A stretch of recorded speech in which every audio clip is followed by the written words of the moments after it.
একদিন মা ফাতেমা বিমারি পাহাড়ে বলেন আলী হায়দারে একটি হিসে বোয়ানিয়া প্রিয়া দেন গো আমারে সাবি খাওয়ানি গো আমারে জোরে বলেন। একদিন মা ফাতেমা বিমারি পাহাড়ে বলেন আলী হায়দারে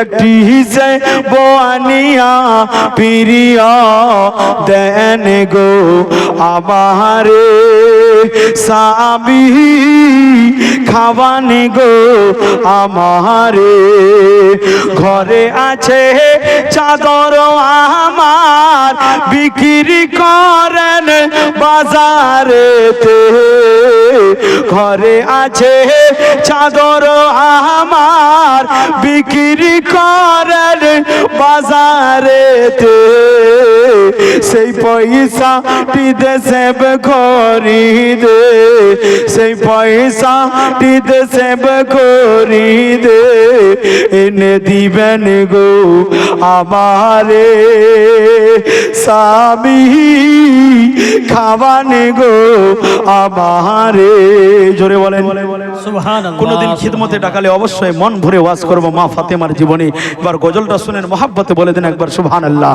সাবি খাওয়ানে গো আমারে আলে আলে বাজারে তে গেলেন যখন একজন ফকির এলেন তখন আলী বাড়ি ফিরে এলেন যখন একজন ফকির এলেন তখন 3 দিন ধরে খাইনি মাগো 3 দিন ধরে খাইনি মাগো কিছু দিবেন গো আমারে সাবি খাওয়ানে গো আমারে।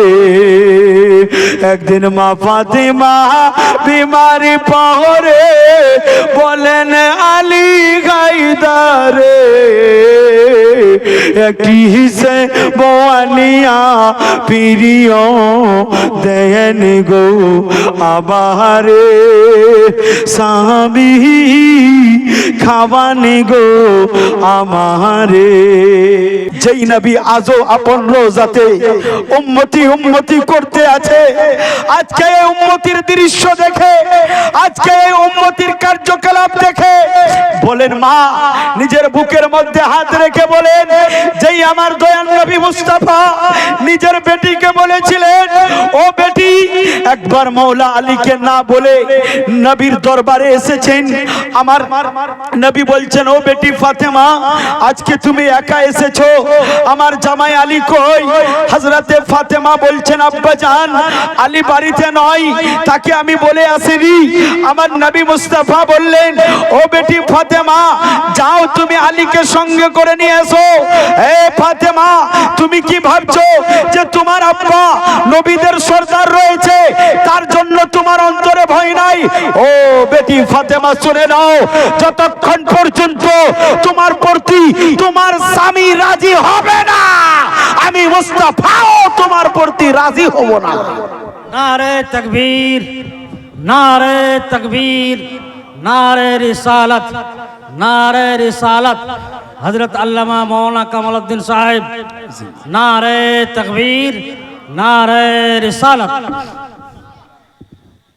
এটা বাস্তব না বাপ হায় আফসোস। তবে মা আমাদেরকে আমার মা খালাদেরকে আল্লাহ পাক রব্বুল আলামিন পর্দা করার জন্য কেন বলেছেন জানেন? বারবার আমরা বলি পর্দা করেন পর্দা করেন।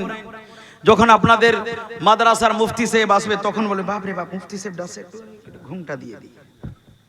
আর যেমনি মুফতি সাহেব চলে গেল আরে আলিম ওলামা তো সর্বপ্রথম আপনার দিকে তাকাবে না।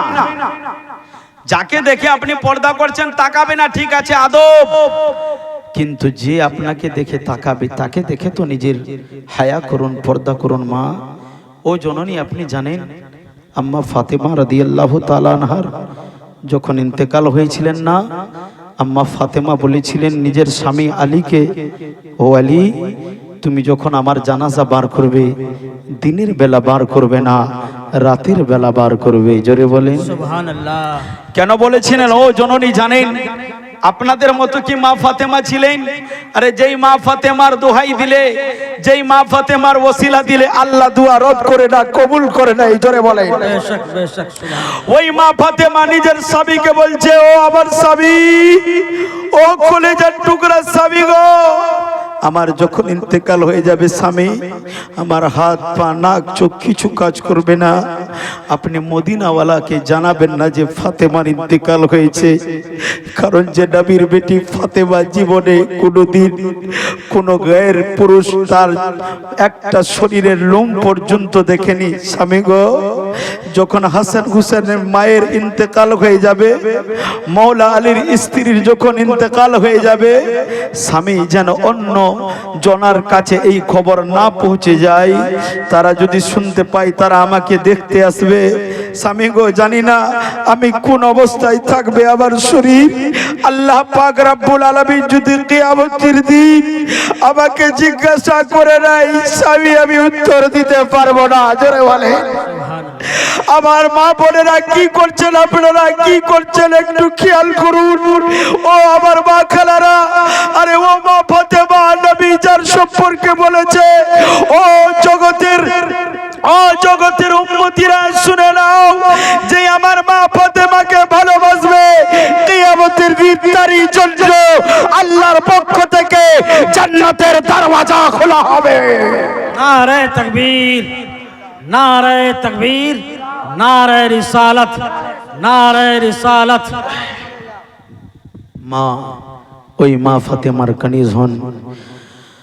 বক্তব্য তো অনেক কিছু আছে, আপনারা কি শুনতে রাজি আছেন? একটু মহব্বতে বলেন না সুবহানাল্লাহ। সুবহানাল্লাহ। আপনাদের এলাকায় প্রথম এসেছি বাপ, আমার কি ভাষা বুঝতে পারছেন আপনারা? যেহেতু আমি বিহারের উর্দু বলি, কিন্তু আল্লাহ পাকের রহমতে আমার কোনো কামাল নাই। আল্লাহ পাক যাকে যেটা দিতে চান অবশ্যই দিয়ে দেন। জোরে বলেন সুবহানাল্লাহ। তুমি মানলে মানো, না মানলে মন মানো না, রে আশিকের আসল জান্নাত সোনার মদিনা, আশিকের আসল জান্নাত সোনার মদিনা। আমার সঙ্গে পড়েন, আশিকের আসল জান্নাত সোনার মদিনা। সবাই পড়েন, আশিকের আসল জান্নাত সোনার মদিনা। তুমি মানলে মানো, না মানলে মন মানো না, আশিকের আসল জান্নাত সোনার মদিনা, আশিকের আসল জান্নাত সোনার মদিনা।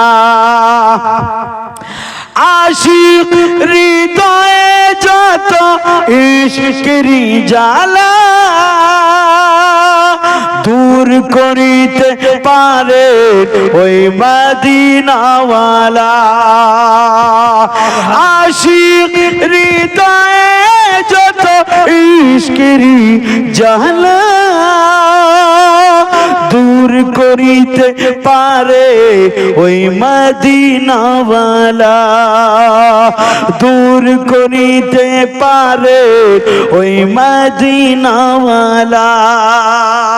তাই মদিনা মদিনা করে হয়ে যাই ফানা, তাই মদিনা মদিনা করে হয়ে যাই ফানা, আশিকের আসল জান্নাত সোনার মদিনা, আশিকের আসল জান্নাত সোনার মদিনা। এক সময় ছিল মদিনা অলক্ষণের ভূমি, নবীর ছোঁয়ায় হয়ে গেল আরশের চেয়ে দামে। একটু জোরে বলেন সুবহানাল্লাহ। দুটি হাত তুলে বলেন ইয়া রাসূলুল্লাহ। ইয়া রাসূলুল্লাহ। কি ব্যাপার, আপনারা কি পান্তা ভাত খেয়েছেন না গরুর মাংস?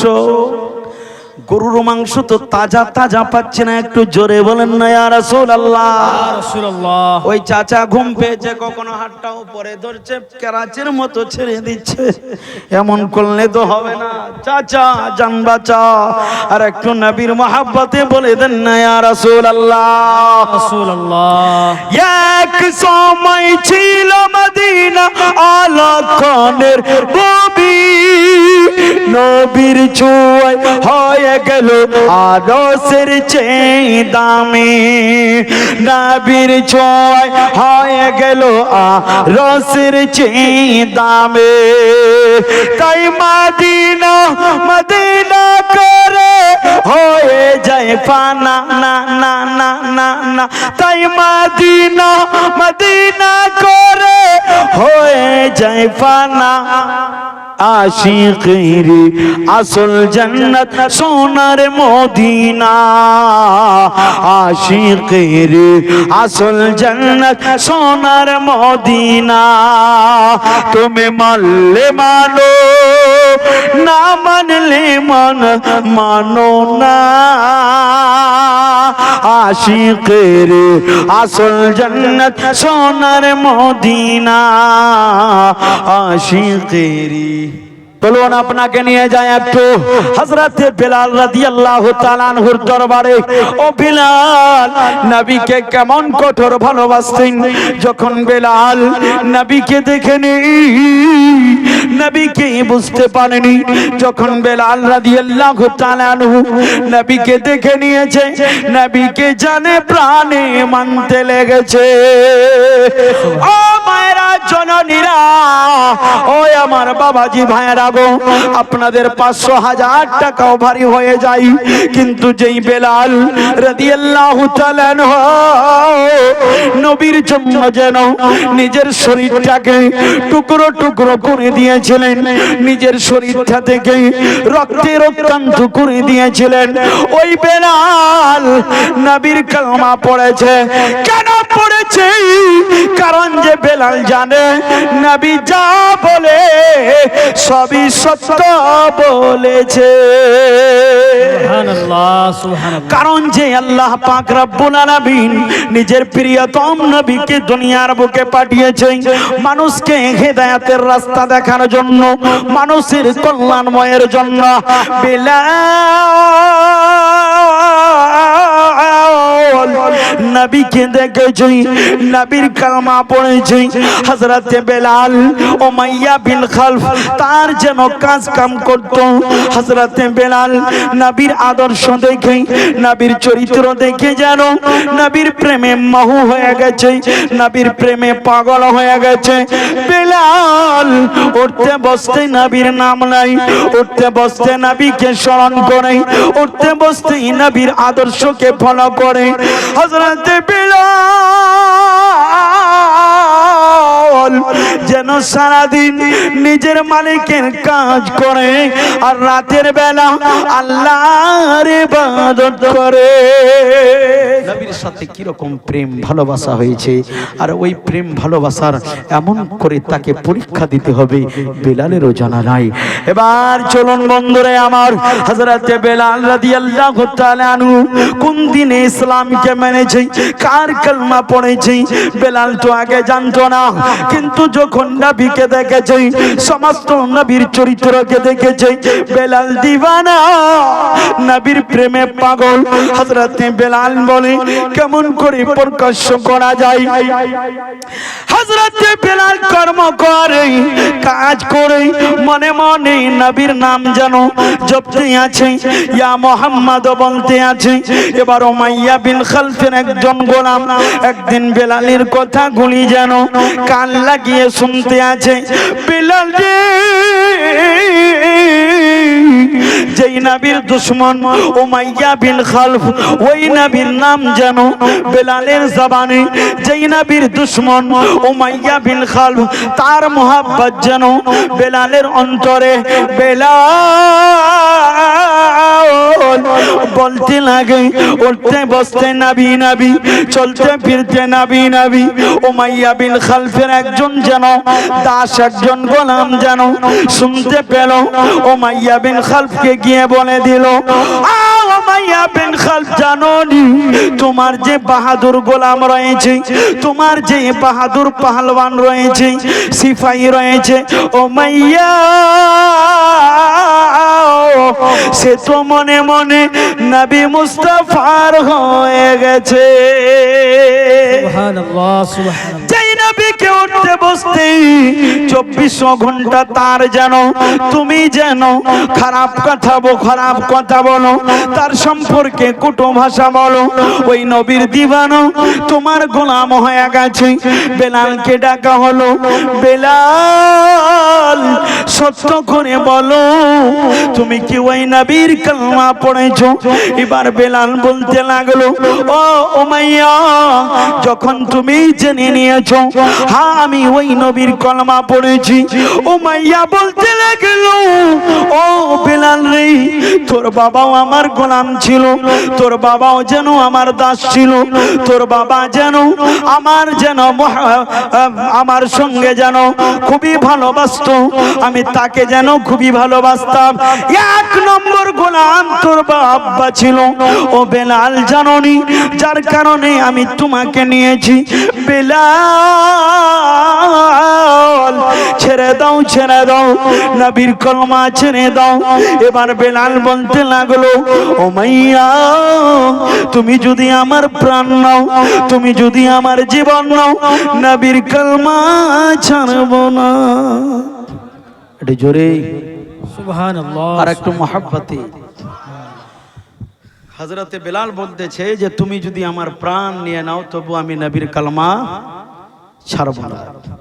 অবস্থা তো ডেঞ্জার। ও বলছে ছাড়তে হবে, আর ই বলছে যখন ধরে নিয়েছি আর ছাড়ব না। আপনাদেরকে যদি কেউ একা পেয়ে ললা গলার মধ্যে লাগিয়ে দেয় আর বলে এই ছেড়ে দে তুই, তো বলে বাপ আমাকে ছেড়ে দেন, ছেড়ে দেব, কোনো অসুবিধা নাই। এমন হবে? যারা কালমা পড়েছে এমন হবে? আরে প্রাণ যদি দিতে হয় নবীকে দিও, ভালো যদি বাঁচতে হয় নবীকে বাঁচো। জোরে বলো সুবহানাল্লাহ সুবহানাল্লাহ। আরে জান যদি দিতে হয় নবীকে দিও, ভালো যদি বাঁচতে হয় নবীকে বাঁচো। নবী আমার দাঁড়িয়ে থাকবে জাহান্নামের গেটে, একটা উম্মত তার যেন না যায় জাহান্নামে। সেই নবীর উপরে মিলাদ কিয়াম করিও, প্রাণ যদি দিতে হয়।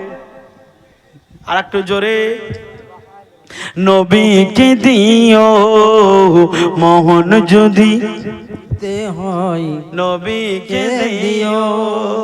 আমার সঙ্গে পড়েন না, মোহন যদি দিতে হয় নবীকে দিও, প্রাণ যদি দিতে হয় নবীকে দিও। আহা, কাকে দিতে হবে? নবীর জন্য। জান থাকবে কার জন্য? নবীর জন্য। মাল থাকবে কার জন্য? নবীর জন্য। একটু জোরে বলেন তো ইয়া রাসূলুল্লাহ, ইয়া রাসূলুল্লাহ। আর একটু জোরে বলেন ইয়া রাসূলুল্লাহ, ইয়া রাসূল। সুবহানাল্লাহ। তো বেরাদার মিল্লাতে ইসলামিয়া হযরতে বিলাল রাদিয়াল্লাহু তাআলা আনহুর উপরে অন্যায় অত্যাচার চালাতে লাগলো। উমাইয়া বিন খালফ বলে, এ বিলাল ঝামেলা কি করছিস, ছেড়ে দে না, তোকে বহু কিছু টাকা পুরস্কার দেওয়া হবে, ইনাম দেওয়া হবে। বিলাল বলতে লাগলো, না না, আমি নবীর প্রেমে জীবন দিতে পারি, কিন্তু নবীর কালমা ছাড়তে পারবো না। উমাইয়া বলে, যখন ছাড়তে পারবি না তো আমিও মানে অন্যায় অত্যাচারের ভলিউমটা আরো একটু কড়া করব। হযরতে বেলাল রাদিয়াল্লাহু তাআলা আনহু শরীরটাতে যেন কড়ার আঘাত মারতে লাগলেন। কিসের আঘাত? কড়া দিয়ে আঘাত করতে লাগলো। এমনি কড়া দিয়ে আঘাত করতে লাগলো। হযরতে বেলাল রাদিয়াল্লাহু তাআলা আনহুর শরীর থেকে যেন ঝরঝর করে রক্ত প্রবাহিত শুরু হয়ে গেল। বেলাল বলতে লাগলো, উমাইয়া বিন খালফ বলতে লাগলো, বেলাল তুমি নবীর কালমা ছেড়ে দাও, নচেত তোর জীবনটা নিয়ে নেওয়া হবে। বেলাল পিপাসার ক্লান্ত হয়ে তৃষ্ণায় পড়ে জিহ্বাটা বার করে দিয়েছে, কিন্তু বেঈমান জালিমেরা মানে না, হযরতে বেলালকে অন্যায় অত্যাচার নির্মম ভাবে করতে আছে। এমন করতে করতে হযরতে বেলাল নবীর প্রেমে যেন অস্থির হয়ে গেছে। যত তারা অন্যায় অত্যাচার করে বেলাল বলে আনতা আহাদুন আনতা, হযরতে বেলাল রাদিয়াল্লাহু তাআলা আনহুর উপরে অন্যায় অত্যাচার চালাতে লাগলো। বেলালকে বলতে লাগলো, ও বেলাল তুমি ছেড়ে দাও, কালমা ছেড়ে দাও, তোমাকে ছেড়ে দেওয়া হবে। বেলাল বলতে লাগলো, যতই তোমরা অন্যায় অত্যাচার করো না কেন, আমি নবীর একবার কালমা পড়েছি আর জীবনে ছাড়বো না। বেঈমানরা মানলো না, অন্যায়ের আর সীমা থাকলো না। বলতে লাগলো, না রে, আমি নবীর কালমা পড়েছি আর ছাড়বো না। বেলালকে মারতে লাগলো। যখন তাদের মন ভরলো না, বেলালের ওই আঘাত গুলাতে যেন মরিচের ছিটা দিতে লাগলো। হযরত বেলাল আহ বলে আনতা আহাদুন বলে আল্লাহ তুমি আমাকে আরো ধৈর্য ধরার তৌফিক দান করো। জোরে বলেন। হযরতে বেলালের উপরে অন্যায় অত্যাচার হচ্ছে। হযরতে বেলাল বলে, আল্লাহ তুমি আমাকে অন্যায় অত্যাচার সহ্য করার তৌফিক দান করো। আমরা আপনারা হলে কি করতাম? ছেড়ে দিতাম, যাক জীবনটা বাঁচবে। কিন্তু না, হযরতে বেলাল চাইছে, আল্লাহ তুমি আমাকে ধৈর্য করার, সবুর করার তুমি তৌফিক দান করো। বেলালের উপরে কড়া মারে, আঘাত মারে। যখন বেলাল দাঁড়াতে পারে না, দুইজন মিলে দাঁড় করায়। আবার বেলালকে একটা অন্ধকার রুমের মধ্যে বন্দি করে দেয়, যেই রুমে এত গন্ধ, এত বদবু হয় যে মানুষ চাইলেও থাকতে পারবে না। হযরতে বেলাল নবীর মহব্বতে কালমা পড়েছে, বেহুশ হয়ে পড়ে আছে, সারা শরীরে যেন রক্ত বয়ে যায়। বেঈমান উমাইয়া বিন খালফের মন মানল না, বলে দেখ বেলালের প্রেমের তৃষ্ণা কত আছে। একজন বেঈমান আসলো বলে, বেলাল তুমি কি নবীর কালমা ধরবে না ছাড়বে? বেলাল বলতে লাগলো, না না, আমি জবানটা নড়াচড়া করি বলে নবীর কালমা একবার পড়েছি আর জীবনে ছাড়বো না। উমাইয়া বিন খালফ বলতে লাগলো, যাও বেলালের জিহ্বাটা দিয়ে হোঠ গুলাতে একটা কাঠি লাগিয়ে দাও, যেন বেলাল কালমা পড়তে পারে না। একজন বেঈমান এসে যেন হযরতে বেলালের জিহ্বাটা সহ হোঠ গুলাতে যেন কাঠি দিয়ে কাঠি লাগিয়ে দিয়েছে। বেলাল আর মুখটা লড়াচড়া করতে পারে না। বেলালের যেন তাজা তাজা রক্ত পড়ে দাড়ি মুবারক ভিজে গেছে। হযরতে বেলাল মনে মনে বলে, আল্লাহ যত তারা চেষ্টা চালাক না কেন, আয় রব্বুল আলামিন নবীর একবার কালমা পড়েছি, প্রাণ যাবে কিন্তু নবীর কালমা ছাড়বো না। একটু জোরে বলেন না সুবহানাল্লাহ। সুবহানাল্লাহ। বেঈমানদের মন মানল না। হযরতে বেলালের যেন রক্ত প্রবাহিত শুরু হয়ে গেল। হযরতে বেলাল আনতা আহাদুন বলে আবার দ্বিতীয় তৃতীয় দিন সকালবেলা ওই রুমের মধ্যে এসেছে। হযরতে বেলাল লাশের মতো পড়ে আছে। বেঈমান না বলে, বেলাল তোমার প্রেমের তৃষ্ণা মিটেছে না বেড়েছে? বেলাল ওই জবানেও বলতে আছে, না না, যেই নবীর কালমা পড়েছি ওই নবীর কালমা ছাড়তে পারি না। মহব্বতে বলেন সুবহানাল্লাহ। এবার মানলো না। হযরতে বেলালকে যেন অর্ডার দিল, যাও যাও তার পায়ের মধ্যে দড়ি বেঁধে দাও। এবার দড়ি বেঁধে দেওয়ার পরে হযরতে বেলালকে যেন যেমন ভাবে আমাদের সমাজের বাচ্চারা বিড়াল গুলাকে নিয়ে খেলাধুলা করে, বিড়ালের পায়ে যেন রশি বেঁধে দেয় আর বাচ্চারা যেন রোডের মধ্যে নিয়ে বেড়ায়। আইরে বেলাল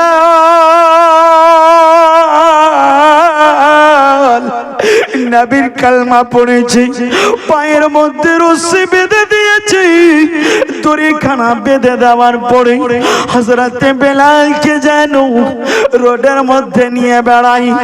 বেলাল লাশের মতো হয়ে গেছি, চলতে পারে না, চলতে পারে না। বেলালের গায়ের চামড়া গুলি যেন রাস্তার মধ্যে উঠে যায়, রক্ত হয়ে গেল।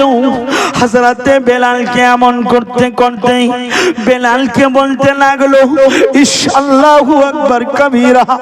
নবীর প্রেমে তো ইমতিহান, এত পরীক্ষা দিতে হবে, বেলালের যেন জানা নাই। হযরতে বেলাল বলেছে, বেঈমান রে, যত পারো আমার উপর অন্যায় অত্যাচার করে নাও। বেঈমানরা রে, আমি কালমা পড়েছি, ছাড়বো না, ছাড়বো না। হযরতে বেলালকে নিয়ে রোডের মধ্যে যেন ছেঁচড়াতে লাগলো। বেলালকে বলে, বেলাল বলো নবীর কালমা পড়বে না ছাড়বে? বেলাল বলে, আনতা আহাদুন, আনতা আহাদুন, বলে না না, কালমা একবার পড়েছি আর ছাড়বো না। এবার ওই পথ দিয়ে যেন বেলালকে আর আঘাতের সীমা রাখলো না, গরম বালির মধ্যে নিয়ে গেছে। বেলালকে শুইয়ে দিয়েছি, বুকের মধ্যে পাথর চাপিয়ে দিয়েছে। আহারে বেলাল, নবীর সাহাবী যেন পাথর চাপা বুকের মধ্যে নিয়ে সেই জবানে বেলাল পড়তে আছে, লা ইলাহা ইল্লাল্লাহ। জোরে জোরে লা ইলাহা ইল্লাল্লাহ। আরেকটা মহব্বতে লা ইলাহা ইল্লাল্লাহ। হায়াতের মালিক যেই আল্লাহ, মৌতের মালিক সেই আল্লাহ। পড়ো লা ইলাহা ইল্লাল্লাহ। হক লা ইলাহা ইল্লাল্লাহ, হক লা ইলাহা ইল্লাল্লাহ, মুহাম্মাদুর রাসূলুল্লাহ সাল্লাল্লাহু তাআলা আলাইহি ওয়াসাল্লাম। এমন ভাবে যদি কাউরি পরীক্ষা নেওয়া হয়, আমাদের মন তো বলে না যে আমরা ওই পরীক্ষাতে পাশ করতে পারবো। বেলালকে নিয়ে গেল, গরম গরম বালির মধ্যে শুইয়ে দিয়েছে, আর বেলালের বুকের মধ্যে পাথর চাপা হয়েছে। বেলালের গায়ের চামড়াগুলা যেন ওই বালির মধ্যে পড়ে। ওই দিক দিয়ে আরেকজন নবীর আশিক যায়, যার নাম হযরতে আবু বকর সিদ্দিক। জোরে বলেন সুবহানাল্লাহ। ইস, কত দুর্দান্ত ঘটনা।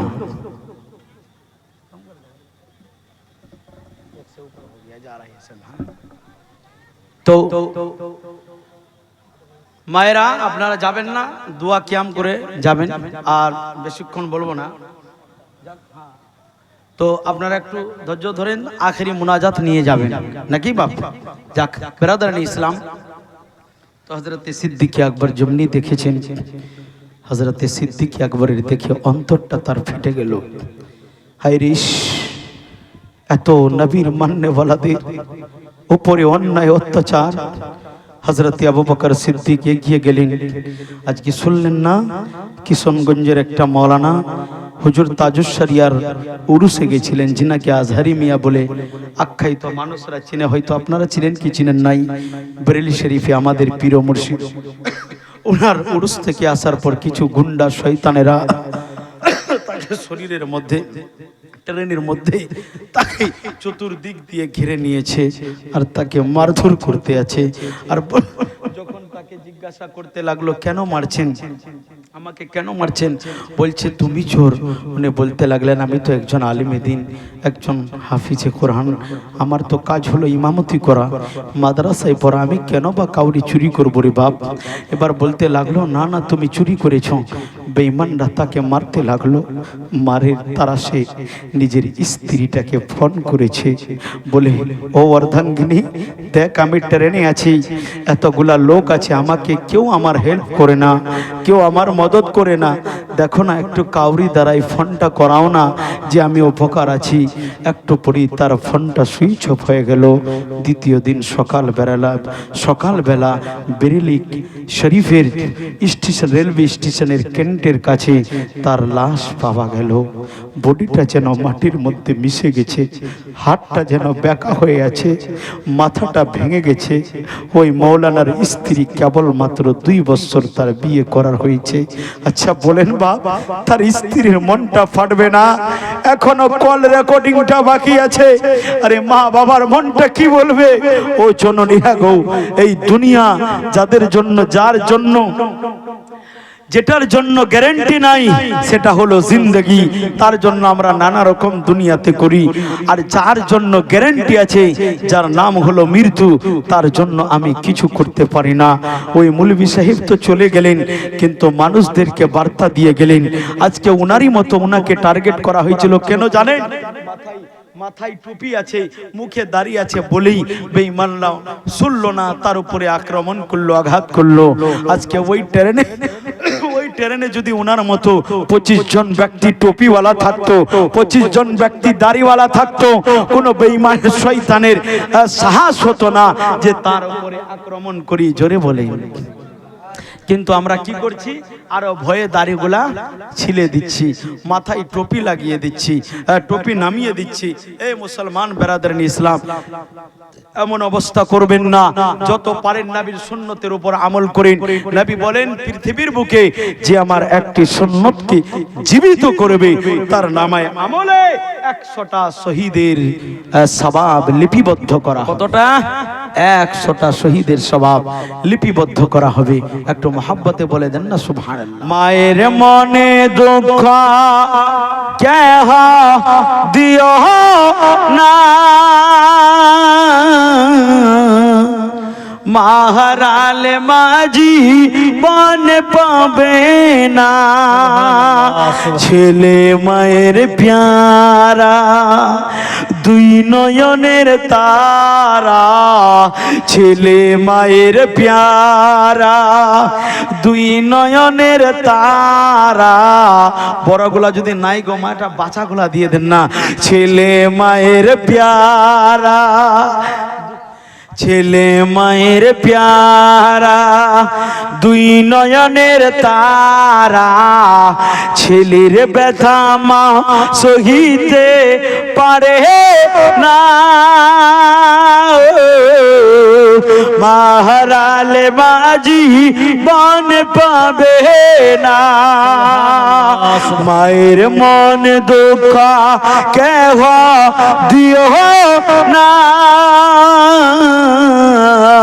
মাহারালে মাঝি বন পাবে না। 10 মাস ধরে মায়ে গর্ভে করে, 10 মাস ধরে মায়ে গর্ভে করে। রেখেছে মা বুকে ধরে, পেটের ভিতর ধরে। রেখেছে মা বুকে ধরে, পেটের ভিতর ধরে।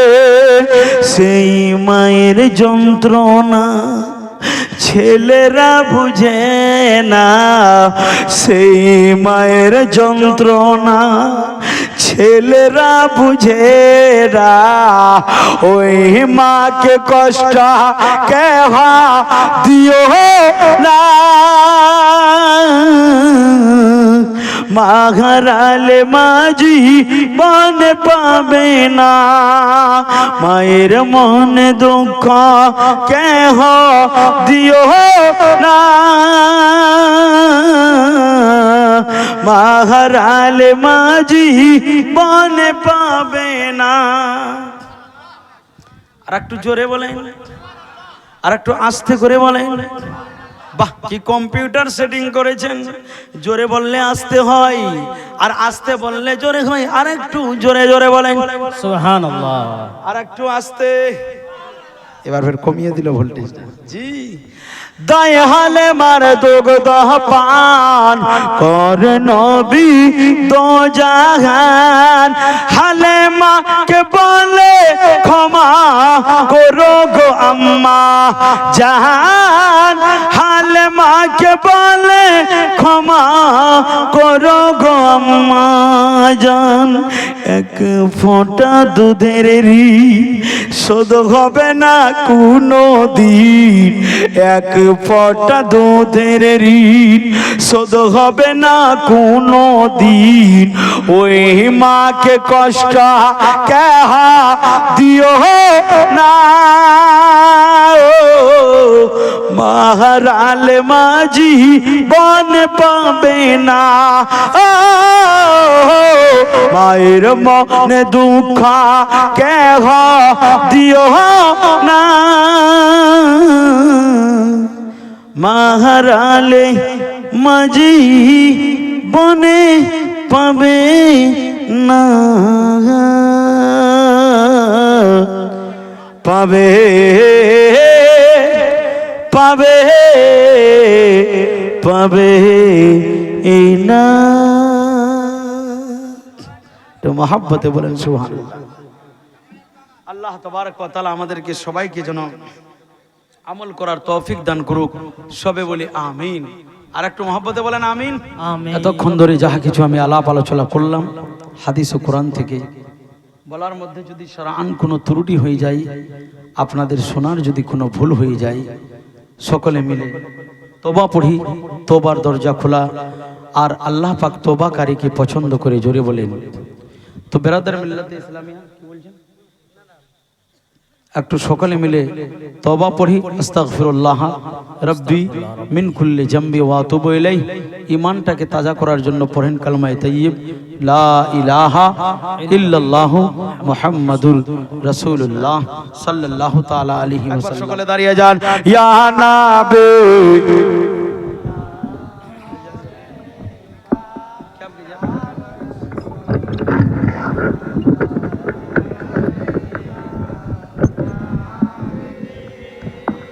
सलाम अलैका सलाम हबीबी या रसूल अल्लाह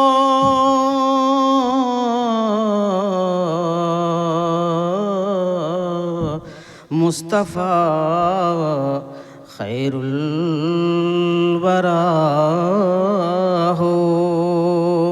सरवरे हर दूसरा हो। क्यों रज़ा मुश्किल से डरिए जब नबी मुश्किल कोसा हो। या नबी सलाम अलैका या रसूल सलाम अलैका या हबीब सलाम अलैका सलावत हबीबी या रसूल अल्लाह।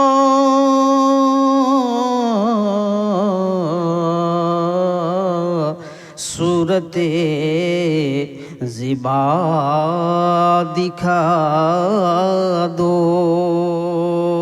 सूरते गुल मुश्कुरा दो। मुज़दाए जन्नत सुना दो। मंजिले इरफा बता दो।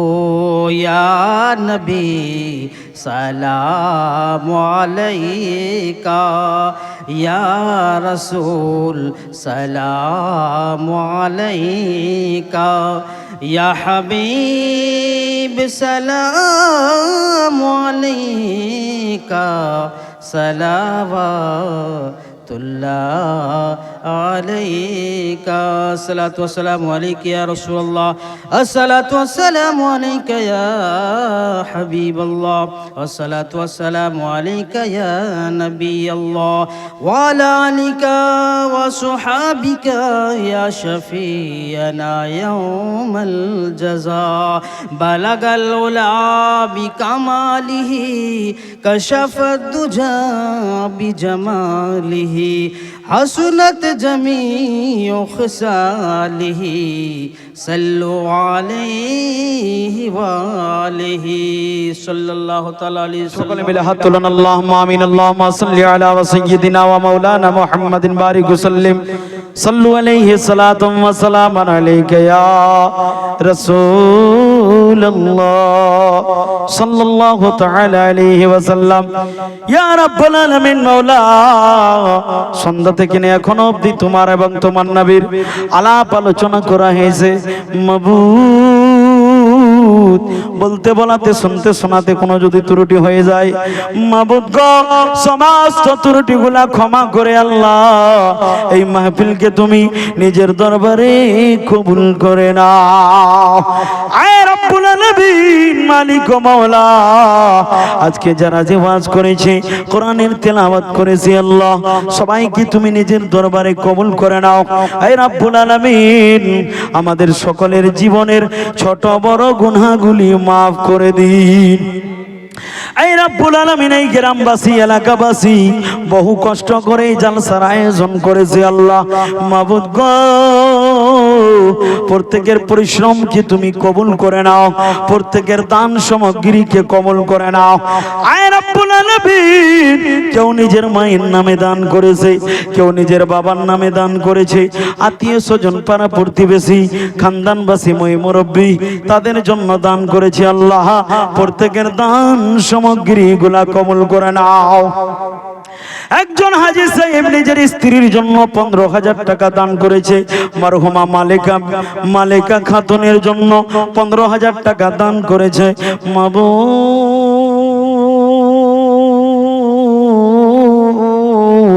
এই দান তুমি কবুল করে ওই মালিকার কবরটা তুমি জান্নাতের ফুল বাগিচা বানিয়ে দিই এই রব্বুল আলামিন এই মাদ্রাসাকে তুমি দিন দুনিয়া চৌগুনি তারাক্কি দান করে দাও এই মাদ্রাসার কারকুনান কারিগরদেরকে আল্লাহ ভালোভাবে কাজ করার তৌফিক দান করে দাও এই মাদ্রাসার মুদাররিস ছাত্র আল্লাহ সবাইকে যেন ভালো করে শিক্ষা দেওয়ার শিক্ষা নেওয়ার তুমি তৌফিক দান করে দাও আমার মায়েরা বোনেরা দিদিরা বসে আছে শেষ পর্যন্ত তারা বসে রইলো তারা তো একটা টাকাও চাইলো না শুধু চাইলো তোমার নবীর মহব্বত মাবুদ গো তোমার নবীর ওসিলায় প্রত্যেকের মহব্বতটুকুন তুমি নিজের দরবারে কবুল করে নাও আয় রব্বুল আলামিন আমাদের বাড়িতে খেতি খামারে রোজি রোজগারে বরকত দিয়ে দাও অভাব অনটন দূর করে দাও যে কেউ যদি বিমারিতে আক্রান্ত